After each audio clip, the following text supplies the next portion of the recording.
Motivation is what gets you started. Habit is what keeps you going. Jim Ryan. My friends, each and every day, 10 to 15 minutes, that's all we ask. Yes, you're motivated when you start, but you'll burn out if you try to spend 4 or 5 hours a day. 10 to 15 minutes, that is all you need if you will do it each and every day to learn the nuances of how to chart the market. Let's jump into these charts. This is a down day. Everything is down. The big downer is Bitcoin at about 2%. Let's jump first into the S&P 500. We told you yesterday, we moved over to the bearish side, more than a coin toss. And of course, it was down again today. And remember, our analysis is the 5 to 7 day analysis roughly. It is the ETF analysis and execution plan that we have. And of course, we've already sent out earlier in the day at the close of the market to our Patreon members the trade execution summary grid and our total analysis for the S&P 500, NASDAQ 100, 20-year bonds, gold, and Bitcoin, which we do each and every day. And as we look at the way this week is ending up, we have one more day left. We have a green spinning top. Haven't reached the high of last week yet. The red volume does not mean negative volume. It means that the candle opened lower than the prior close. We may hit average volume here. Still showing a green spinning top. So that's not, again, in our typical analysis using the volume metric and the Heikin-Ashi candlesticks. We're not seeing a rotation over yet. Now, we are showing that on our directional probability as we run the numbers on the charts.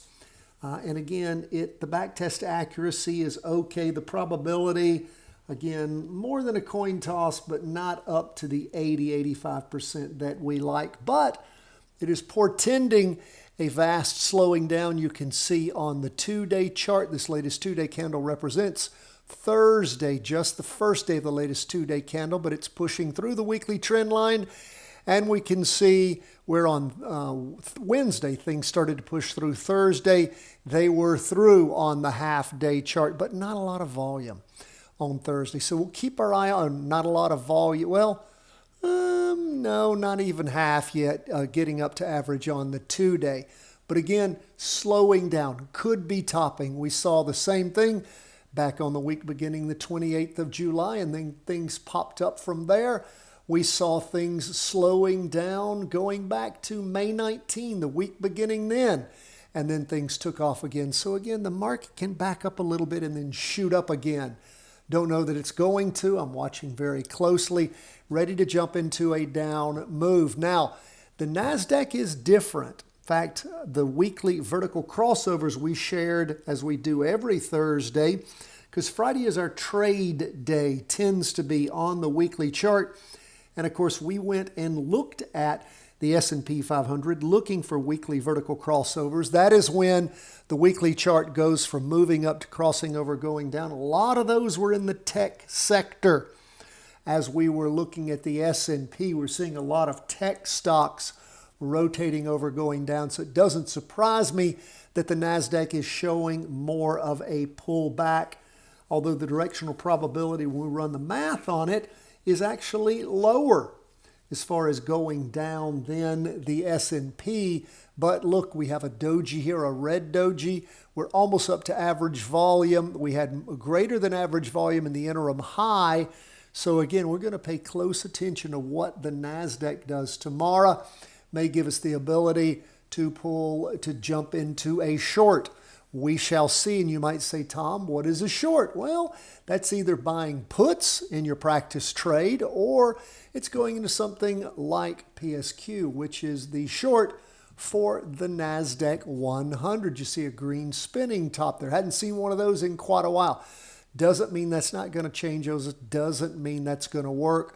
We're just looking, waiting, watching, seeing if we might have an opportunity to pull the trigger on that, or of course, jump into puts. If you are a Patreon member at any of the 3 paid levels, of course, the first thing you get besides my new book, 3-Wave Trading Advantage, you also get that 3-part series, Options Made Simple, The Charting Wealth Way.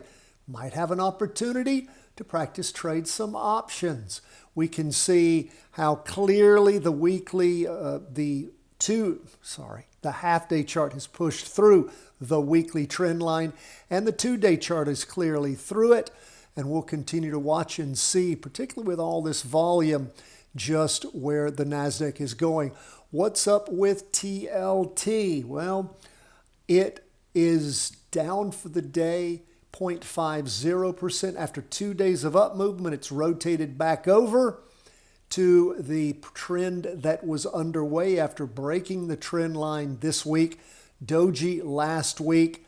Volume is decent. Maybe we'll hit average volume here at the end of the week. You can see it's through the weekly trend line on the 2-day. Clearly has been now for 5 days.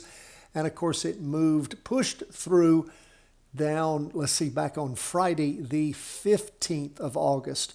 Went down Friday, went down Monday, popped up Tuesday and Wednesday, and now is rolled back over. Let's look at where we are with gold. Gold down a little bit for the day, 0.35%. You can see sort of a lackluster day. After a bump up yesterday on Wednesday, a doji in the morning, down some in the afternoon. Again, we don't have a trend to speak of in gold. I'm looking at the trade execution summary grid. And again, it has been switching back and forth on gold. Why? Because it's so iffy here with the horizontal trend line. That's not a trend. That's just a line going pretty much sideways. So we'll wait till gold sorts itself out and decides what it wants to do. Now, Bitcoin. As I look at Bitcoin, we were bearish yesterday. We are bearish again today, but not to the same percentage. And as we look at Bitcoin, of course, we had things pop up last week, then pull back this week. Again, pretty much a horizontal trend line. Not a whole lot getting me excited about Bitcoin at this point. We are going into the third down candle. We shall continue to keep an eye on things. What does Bitcoin typically do? Of course, it'll move up, blow off some steam, may blow off a whole lot of steam, and then take off again. We may be starting in a down cycle here on Bitcoin. We'll continue to watch, but it did pull back. It was our biggest pullback for the day, 1.92%, which of course for Bitcoin is not a lot. It is quite a volatile thing, so we'll continue to keep an eye on it and see if this trend pushes through on Friday and if we get any more directional percentage probability in a down move. That is where we are, folks. As we end the day, going to be paying a lot of attention, I will, to the cues tomorrow to see if the NASDAQ is going to pull back and give us the possibility of going short on it. That is where we are. All the best.